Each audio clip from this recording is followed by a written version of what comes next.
험하고 분주한 세상에 살다가 주의 품으로 돌아왔습니다. 겸허한 마음으로 주의 말씀을 기다립니다. 귀한 자리 부족한 종을 세워주셨사오니 성령께서 임하셔서 말씀하여 주옵소서. 주의 음성을 듣는 귀한 시간 되게 하여 주옵소서. 예수님의 이름으로 기도하옵나이다. 아멘. 할렐루야. 오늘 아침도 주의 은혜가 우리 가운데 충만하시기를 주의 이름으로 축복합니다. 교회력에 의하면 오늘은 종료주일이라 이렇게 불리우는 날입니다. 이 종료주일이라 함은 예수님께서 십자가에 달려서 돌아가시기 전에 십자가를 향해서 예루살렘에 입성하는 날, 이걸 축하하는 주일입니다. 동시에 이 종료주일은 고난주간의 시작이기도 합니다. 그래 이것이 지나면 이제 4월 22일 다음 주일은 부활주일이 다가오게 됩니다. 그러니까 부활의 기쁨을 맞기 전에 우리가 지난 날 동안 사순절을 지나오고 사순절 이제 다음에 종료주일이 있고 오늘 그다음에 종료주일 지나서 고난주간이 지나게 되면 부활의 기쁨을 누리게 됩니다. 그러므로 우리는 이 모든 기간 동안 예수님께서 인간의 몸을 입고 이 땅에 오시고 죄 없으신 몸으로 십자가에 달려 죽으시사 우리를 구원해 주신 이 깊은 의미를 깊이 묵상하는 절기입니다. 그러니까 예수님의 십자가가 있기에 우리의 구원이 있고 주님의 고난이 있기에 부활이 있는 겁니다. 그래서 no cross, no crown, 고난이 없이는 영광도 없는 겁니다. 그러므로 우리는 이 절기를 잘 지킬 때 비로소 부활의 기쁨의 의미를 잘 알 수 있게 되는 것입니다. 왜 종료주일이라고 했을까? 바로 그 의미는 예수님께서 예루살렘에 입성할 때 이스라엘 사람들은 오늘 우리의 구원을 생각하지 못하고 그들은 생각하기를 당시에 이스라엘이 로마의 통치 아래, 그러니까 식민지 지배를 받고 있었던 때입니다. 그들은 일구월심 구약에 예고하고 있는 메시아가 와서 전쟁을 통해서든 자기들을 그 압제에서 해방시켜 주기를 바랬고 예수님의 인기가 치솟을 때 예수님이 예루살렘에 입성하니까 그들은 기대하기를 우리처럼 영혼의 구원에 관심이 있는 것이 아니라 자기들의 이 속박에서 구원, 이 고통 가운데 구원시키기를 기대하면서 세상의 왕으로 오시기를 기대하면서 그들이 호산나 그랬어요. 이 호산나라는 뜻은 오늘 지금 구원하소서라는 뜻이에요.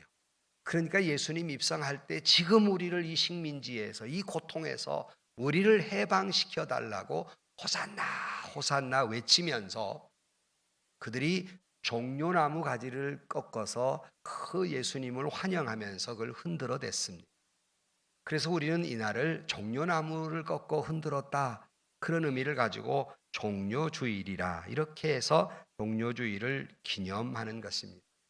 그리고 오늘이 지나면 이제 고난주간이 시작이 되는데 고난주간이라고 말한다면 예수님께서 십자가에 달려 돌아가시는 이 전 과정을 매일매일을 의미 깊게 묵상하면서 십자가를 따라가는 마음으로 우리가 이 한 주간을 지나게 됩니다. 이제 이 고난주간을 지나게 돼서 부활을 맞게 됩니다. 바라기는 여러분 모두가 우리 교회도 고난주간 특별 새벽 기도회를 하고 있기 때문에 고난주간을 참여하면서 매일매일 그 십자가의 의미를 깊이 기억하고 묵상하는 그런 절기, 그런 고난주간이 되시기를 주의 이름으로 축원합니다. 특별히 오늘은 그 십자가의 의미와 여기에 따른 말씀들을 같이 나누고자 합니다. 오늘 설교 제목처럼 첫째는 십자가, 그것은 용서입니다 하는 것이에요. 십자가는 용서의 의미가 있습니다. 오늘 우리가 같이 읽은 34절은 이에 예수께서 이르시되 아버지 저들을 사하여 주옵소서 자기들이 하는 것을 알지 못함이니이다 라고 예수님이 기도한 내용입니다. 이 내용은 예수님이 십자가에 달리셔서 돌아가시기까지 7마디의 말씀을 하셨는데 이것을 십자가 7언이라고 말합니다. 그 중에 아주 중요한 말, 바로 오늘 아버지 저들을 사하여 주옵소서 자기들이 하는 것을 알지 못함이니이다. 이 말씀이 어찌 보면 가장 중요한 말씀이고, 그래서 독자들은 말하기를 예수님의 이 말씀이 있기에 예수님은 과연 메시아이다, 우리를 구원할 자이시다, 이렇게 평가하고 있기도 합니다. 그러니까 십자가라고 하는 것은 우리가 평소 때도 많이 듣지만, 십자가는 나의 죄 때문에 고난당하시고 십자가에 못 박혀 돌아가심으로 말미암아 온 인류의 죄를 용서하셨는데, 우리는 그러므로 십자가를 볼 때마다 내 죄가 얼마나 큰지, 얼마나 컸길래 예수님이, 하나님의 아들이 이 땅에 와서 내 죄를 대신에 십자가에 달려야만 했던가, 이것을 깊이 깨달으면 깨달을수록 그 은혜가 얼마나 큰지를 반비례해서 느끼게 되고, 그러므로 부활의 아침에, 그 영광의 부활의 아침에 기쁨으로 부활절을 맞을 수 있게 되는 것입니다. 그러므로 우리는 십자가를 바라볼 때마다 예수님께서 우리의 죄를 용서하시기 위해서 십자가에 달리신 그 용서의 의미, 그 메시지도 그렇지만 용서하심을 깊이 깨달아 아는 저와 여러분들이 되시기를 주의 이름으로 축원합니다. 그러니까 예수님께서 하나님의 사랑의 완성을 위해서 우리 모든 죄를 용서하신, 이를 위해 자신을 십자가에 내 던지고 우리 죄를 용서하시고 완성하신, 그것이 바로 십자가입니다. 우리는 로마서에 보면 로마서 5장 12절 말씀에 이러므로 한 사람으로 말미암아 죄가 세상에 들어오고 죄로 말미암아 사망이 왔나니 이와 같이 모든 사람이 죄를 지었으므로 모든 사망에 모든 사람에게 이르렀느니라 그랬어요. 그러니까 아담과 하와의 죄로 인해서 모든 사람이 죽음이라고 하는 이 영원한 사망이라는 것이 이르게 되고, 그러기에 로마서 6장 23절에 죄의 삭은 사망이다 그랬어요. 그러므로 영원한 죽음에 이르를 수밖에 없는 우리였지만, 그 모든 죄를 용서하시기 위해 주님이 이 땅에 오셨고 십자가에 달려 고난당하시며 죽으심으로 말미암아, 그리고 부활하심으로 말미암아 그 우리 모든 죄가 용서함 받고 사망에서 생명으로, 영원한 죽음에서 영원한 생명으로 옮겨지게 된 것, 이것을 우리는 구원이라고 말합니다.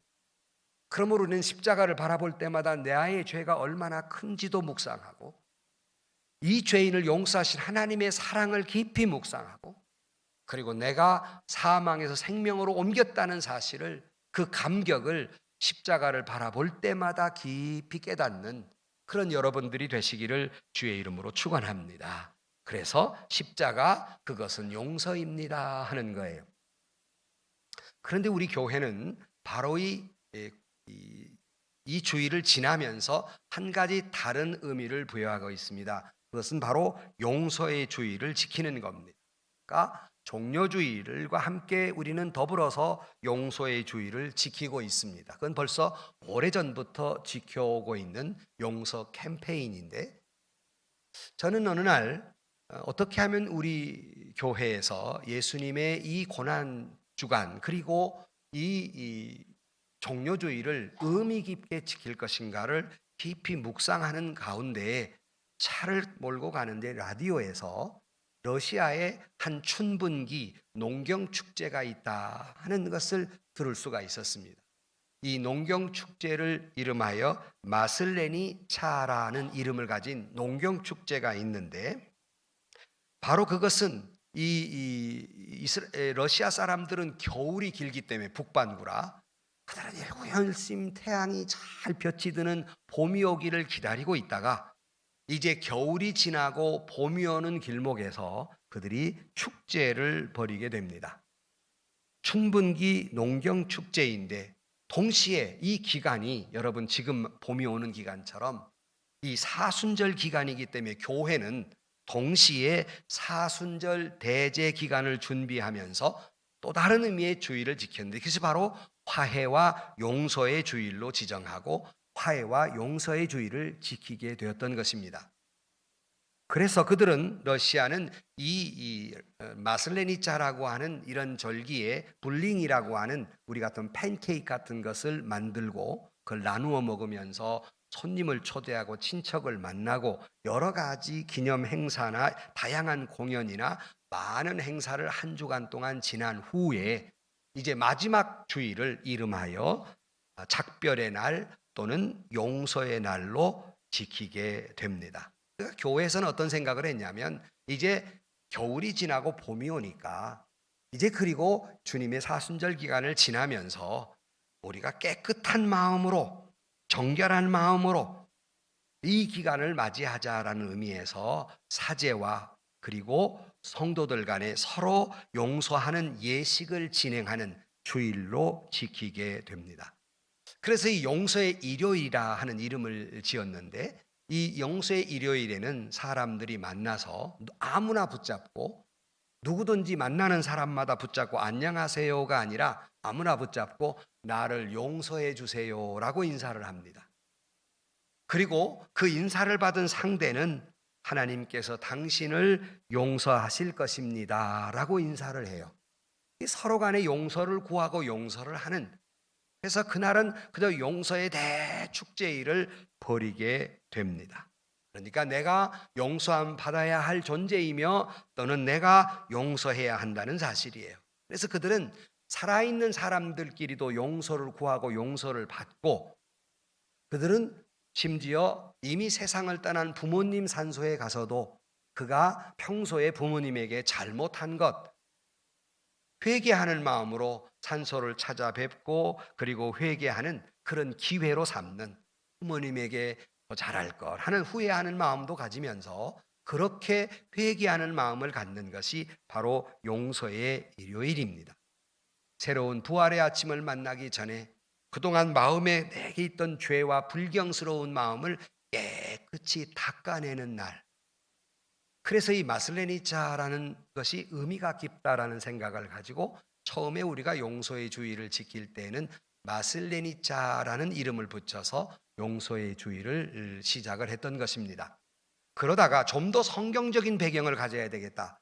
이 운동을 시작하면서 여러 가지 언론이라든가 방송이라든가 또는 신문에 내면서 좀 더 다른 의미를 가져야 되겠다 하고 깊이 성경 말씀을 보는 가운데에서 이스라엘 사람들에게 비슷한 절기가 아닌 그것은 대속제일이라는 절기가 있습니다. 물론 신년맞이 바로 전에 대속제일을 지키게 되는데 이 대속제일 날 그것을 욤키푸르라 하는 말로 대속제일을 지키게 되는데 이때 이스라엘 사람들은 제사장이 염소 2마리를 끌어다가 한 마리는 잡아서 피를 뿌리면서 속죄제, 죄를 용서하는 대제사장이 대신 많은 사람들을 대신해서 이 속죄 제사를 드리고, 그리고 2마리를 끌고 왔으니까 한 마리는 그 머리에다가 모든 인간의 죄를 대신 다 전가시키는 기도를 제사장이 한 다음에 그 염소를 사람이 없는 먼데 사람이 닿지 않는 곳에 데리고 가서 풀어놓습니다. 그리고 영영 이러한 것들이 죄가 돌아오지 않도록 멀리 보내는, 이제 다음에 다시 설명이 나옵니다마는 그런 행사를 지나게 됩니다. 그리고 그들은 촛불을 켜고 금식을 하면서 회개하는 날로 삼게 됩니다. 그리고는 기쁨의 새해를 맞게 되는 것이 바로 욤키푸르라는 절기입니다. 특별히 여러분, 이 용서의 주일 욤키푸르의 의미를 깊이 더 새새기려면 이들이 욤키푸르 기간에 어떤 일을 했는가를 보면 이 의미가 뭔가를 알 수 있습니다. 첫째로 그들은 무엇보다도 하나님 앞에 자기의 지은 죄를 깊이 회개합니다. 성도 여러분, 이 고난주간에 우리의 죄를 깊이 회개하는 절기가 되시기를 주의 이름으로 축복합니다. 두 번째, 그들은 이 신년을 맞기 전에 모든 사람과 화해합니다. 그러니까 용서를 구하고 용서하는 절기, 용서주의를 지켰습니다. 여러분, 이 기간 동안 우리가 이 두 번째 대지에 나옵니다마는 용서하는 절기, 용서를 하고 용서를 받는 절기로 지나시기를 주의 이름으로 축복합니다. 세 번째는 구제입니다. 이 의미 깊은 날 그들은 구제하는 일을 했습니다. 이제 우리도 금식하면서 구제헌금을 하고 걸시가동들을 헌금을 합니다마는 구제하는 일을 했습니다. 그다음 네 번째로 그들은 회당에 들어가기 전에 아버지가 자녀들에게 축복 기도를 합니다. 우리는 5월 이제 두 번째 주에 자녀들을 위해 축복 기도하는 날이 있죠. 그다음에 다섯 번째에 성인식을 거친 모든 남자는 금식을 하게 됩니다. 우리도 고난주간에 한 끼 금식 기도를 하게 되지요. 그리고 여섯 번째, 유다인들은 조상들을 기억하면서 기도문 이즈코르라고 하는 기도문을 암송하게 됩니다. 이와 같이 대속죄일날 그들이 의미 깊은 날로 지나가게 됩니다.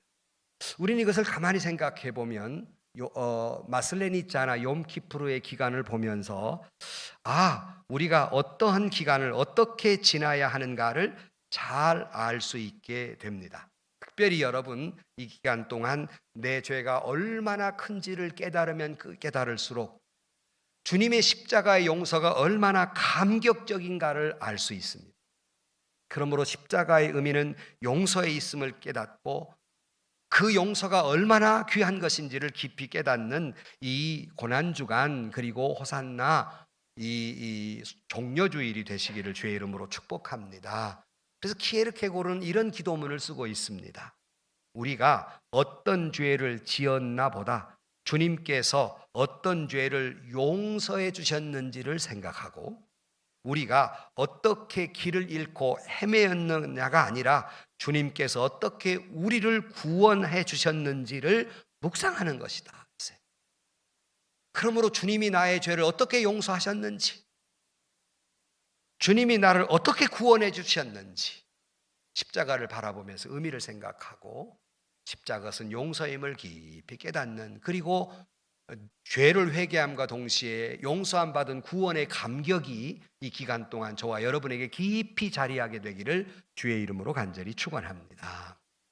그런가 하면 두 번째, 조금 전에 잠깐 언급했습니다마는 우리는 기가 막힌 죄인들이 용서함 받은 자로서 우리가 누구를 미워할 수 있는 자격이 없어요. 내가 그보다 더 큰 죄를 용서함 받았는데 누구를 미워한단 말입니까? 그런 거로 우리에게는 용서받은 자로서 용서해야 할 의무가 있는 기간입니다. 예수님께서 저들의 죄를 사하여 주옵소서라고 말한 것은 우리의 죄를 용서했을 뿐만 아니라 자기를 죽이는 자들을 위해서 용서의 기도를 하고 있습니다. 우리 역시도 이 기도가 필요합니다.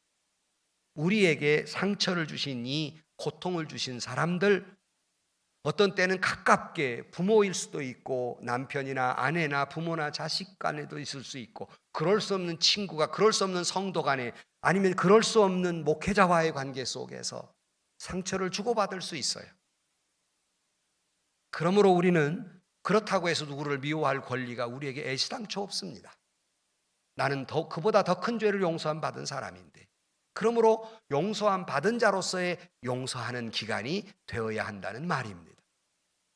주님은 이렇게 말씀하고 있습니다. 마가복음 11장 25절 말씀에 서서 기도할 때 아무에게나 혐의가 있거든 용서하라. 그리하여야 하늘에 계신 너희 아버지께서도 너희 허물을 사하여 주시리라. 이것을 역으로 말씀을 드리면 너희가 누구의 죄를 용서하지 않으면 나도 너의 죄를 용서하지 않겠다는 말입니다. 여러분이 아직도 누구를 용서하지 못하면 여러분 죄도 주님께로부터 용서함 받지 못합니다. 마태복음 18장 35절 말씀에 너희가 각각 마음으로부터 형제를 용서하지 아니하면 나의 하늘 아버지께서도 너희에게 이와 같이 하리라. 너희들이 형제의 죄를 용서하지 않으면 하나님도 너희 죄를 용서하지 않겠다는 말씀입니다. 이런데도 불구하고 용서하지 않으시겠습니까? 그런 의미에서 용서는 두 가지 방면의 용서다 늘 말씀드리지만, 하나는 나에게 상처를 준 사람을 용서할 뿐만 아니라 그를 미워했던 나를 용서하는 것이에요. 두 가지 방향성이에요. 상대를 용서할 뿐만 아니라 나도 미워한 죄가 있거든요. 그러므로 용서는 두 가지 방면의 용서이다 하는 말씀이에요. 용서는 우리가 주님이 가르친 기도 가운데도 우리가 날마다 외우는 거 있잖아요. 우리가 우리에게 죄 지은 자를 사하여 준 것 같이 우리 죄를 사하여 주옵소서. 이 기본적인 주님이 가르쳐준 기도고 우리의 고백이에요. 날마다 하면서도 우리는 용서하지 못한다면 우리의 기도는 거짓된 것이 되고 말아요. 우리 기도 때문에 우리는 용서받지 못할 죄인이 되고 말아요. 구원받지 못할 죄인이 되고 맙니다. 그러므로 우리는 용서함 받은 자로서 용서해야 할 마땅한 의무가 있는 것입니다. 조금 전에 말씀드린 제사장이 양 한 마리를 멀리 보냈다 그랬잖아요. 그래서 용서라는 성경적 의미로 보면 용서는 추방하다, 멀리 떠나 보내다, 벗어 던지다라는 의미가 있어요.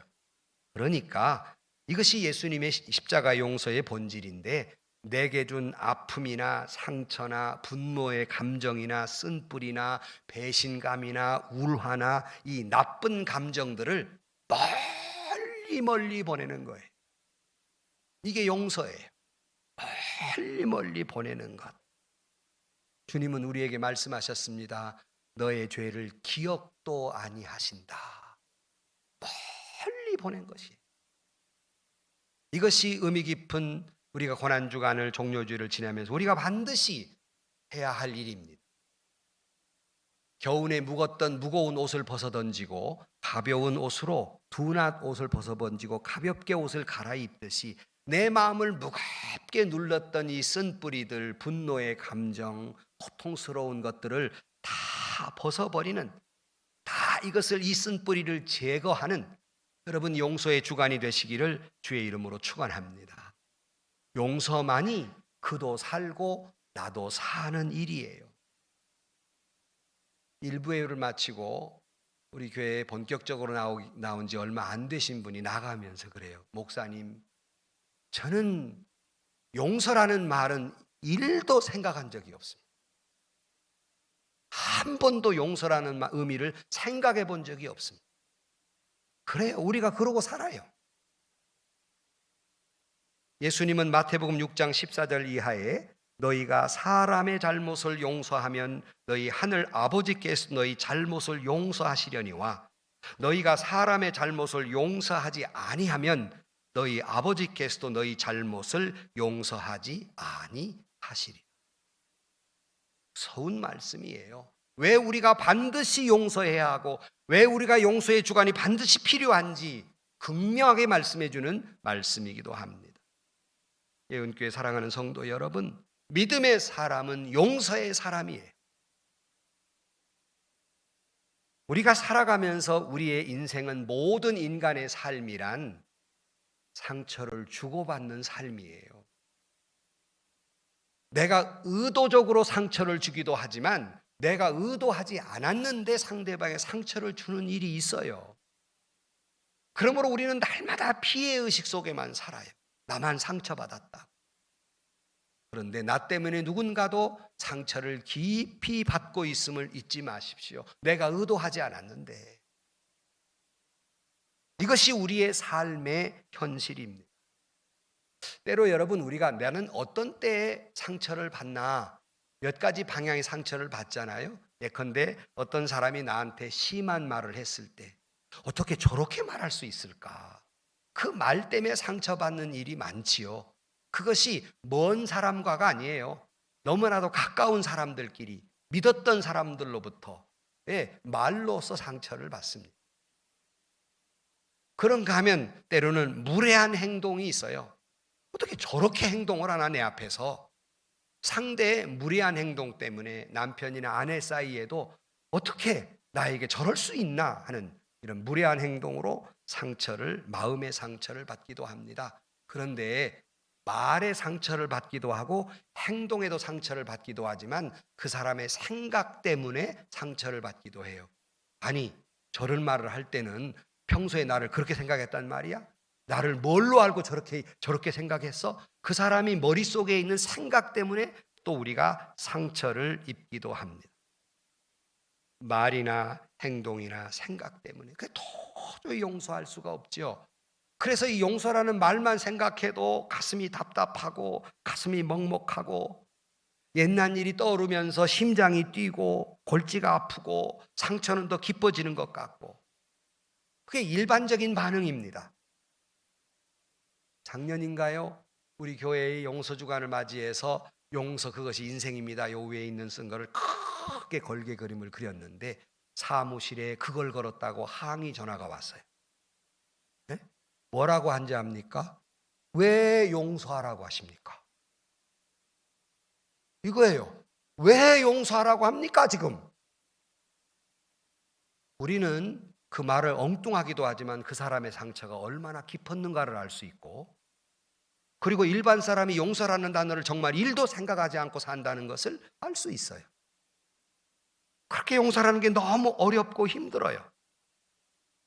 그러나 용서는 우리가 꼭 해야 할 일이에요. 세상에 상처 없는 사람은 없습니다. 다 주고받은 상처가 있어요.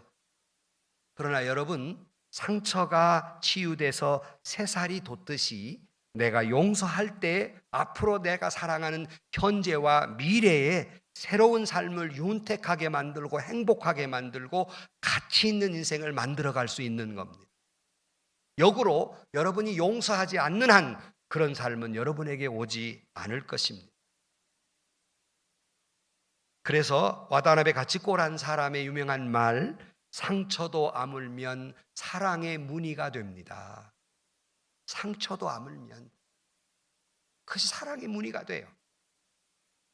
그래서 용서의 미학이라는 그런 글에서 이런 말이 있어요. 정말 성공하고 싶습니까? 그렇다면 용서하십시오. 다시 말씀을 드리면 정말 여러분이 행복한 인생을 살고 싶다면, 정말 여러분이 사업에서 또는 어떤 일을 추구함에 있어서, 공부하는 일에 있어서 여러분의 삶의 현장에서 성공하고 싶다면 용서하십시오. 내가 하는 일과 용서하는 전혀 동떨어진 말 같지만 아주 깊은 연관성이 있습니다. 왜냐하면 내가 용서하지 못한 채 증오나 분노의 가슴을 가지고 있는 한 어떤 일을 추구하는 데 추진력을 얻을 수 없습니다. 미움이나 분노의 감옥 속에 갇혀 있기 때문에 한 발자국도 못 나갑니다.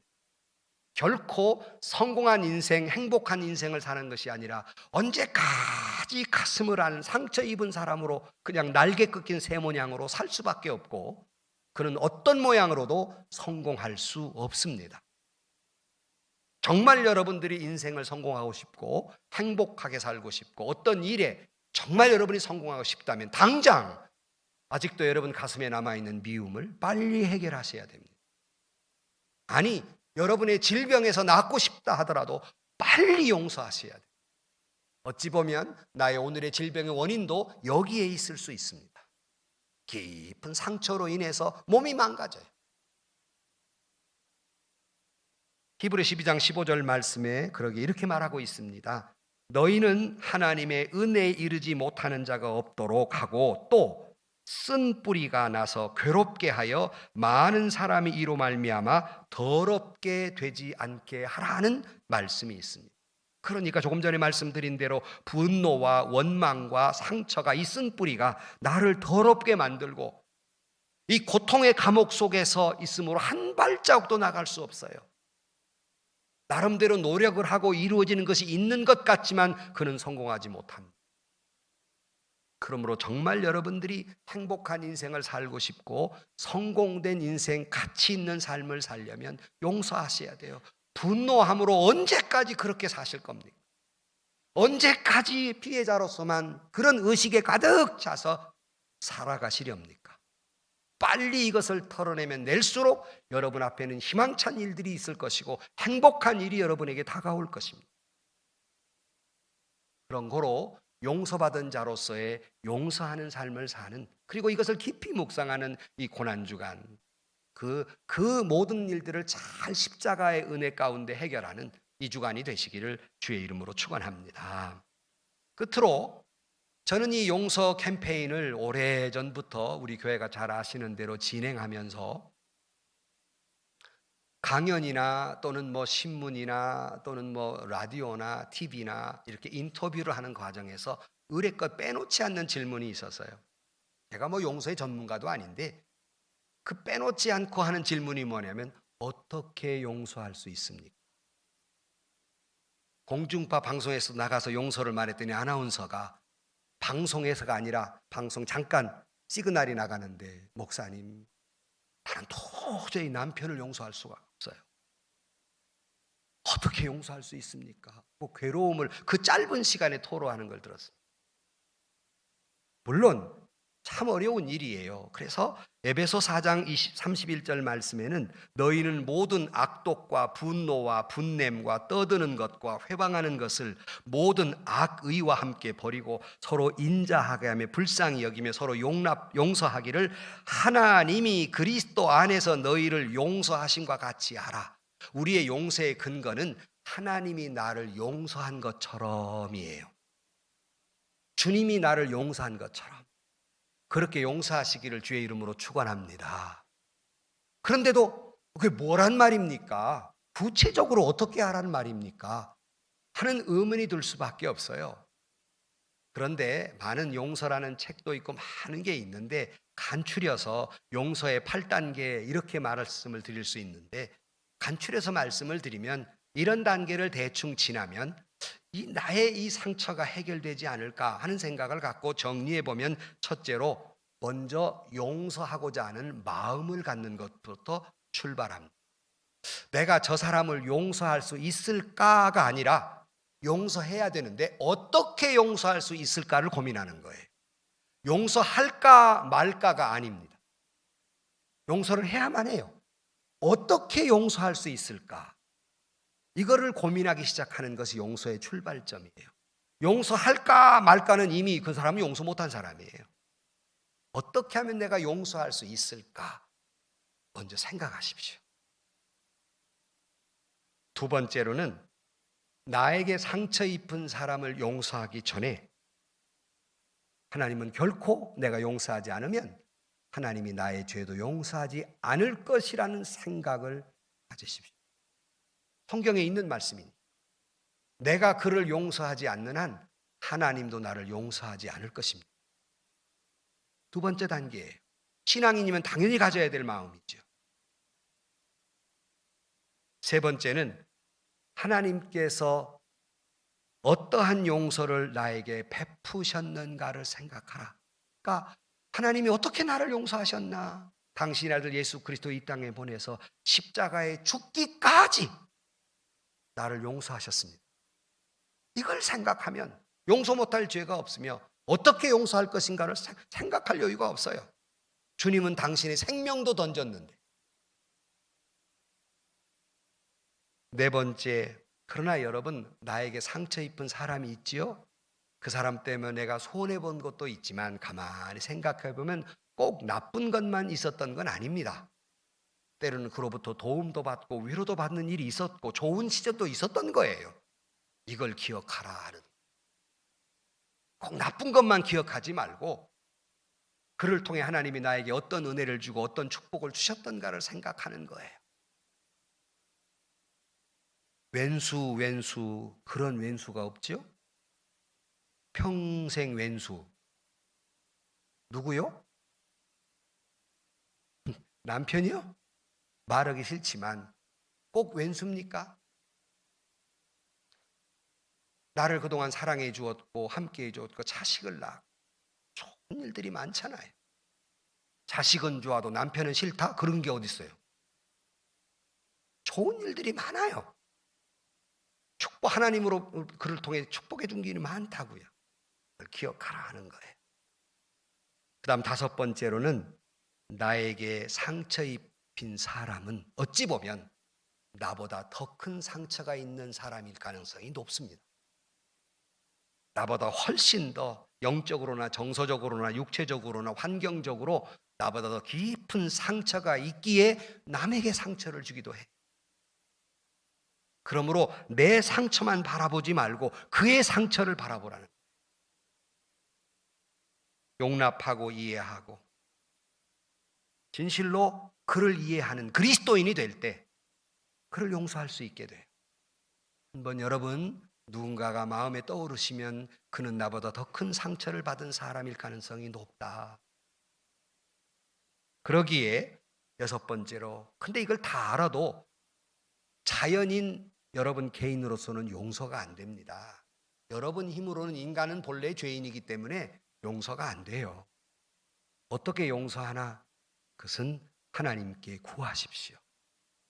십자가의 은혜로 나도 성령여 내 마음에 용서하는 마음을 달라고. 하나님의 은혜 아니고는 용서하기가 어려워요. 그러므로 주님께 용서할 수 있는 힘을 달라고, 아니 용서를 떠나서 그를 사랑할 수 있는 힘을 달라고 기도하십시오. 그리고 7번째로는 말이나 행동으로 그에게 하나님의 사랑을 나타낼 수 있는 기회를 달라. 내게 용기도 필요하지만 기회가 필요해요. 어떻게 하면 그에게 이 용서와 사랑을 전해줄 수 있을까? 기회를 달라고 기도하십시오. 기도의 내용이 나왔으니까 마지막 8번째로 그를 위해 중보의 기도를 하십시오. 축복하고 격려하고 그의 필요를 채워주시도록 하나님께 기도하십시오. 뭐 이외의 방법은 많습니다만은 그냥 성경적으로 신앙인으로서의 어떻게 용서의 과정을 지나갈까 하는 것을 개요적으로 말씀을 드렸습니다.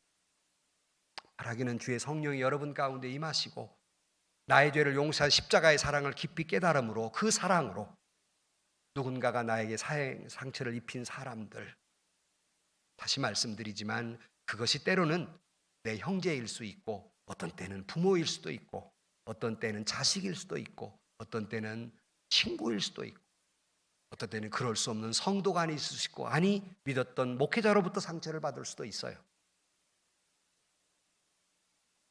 여러분 마음속에 그 모든 십자가의 은혜를 깨닫고 모두 용서할 수 있는 저와 여러분들이 되시기를 주의 이름으로 축복합니다.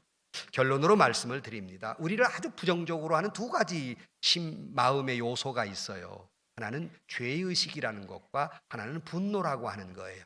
인간은 모두 다 죄의식이라고 하는 이 감옥 속에 갇혀 있고 분노라고 하는 독소가 뿌려져서 사람이 정말 불행하게 살아요. 그걸 해방할 수 있는 길은 용서밖에 없어요. 용서하는 순간 여러분 모두는 죄의식이라고 하는 십자가 은혜로 죄의식이라는 것에 해방될 수 있고 용서하는 순간 이 독이 뿌려진 증오라는 독이 뿌려진 데서 해독될 수 있는 거예요. 그래서 공자는 이런 말을 했습니다.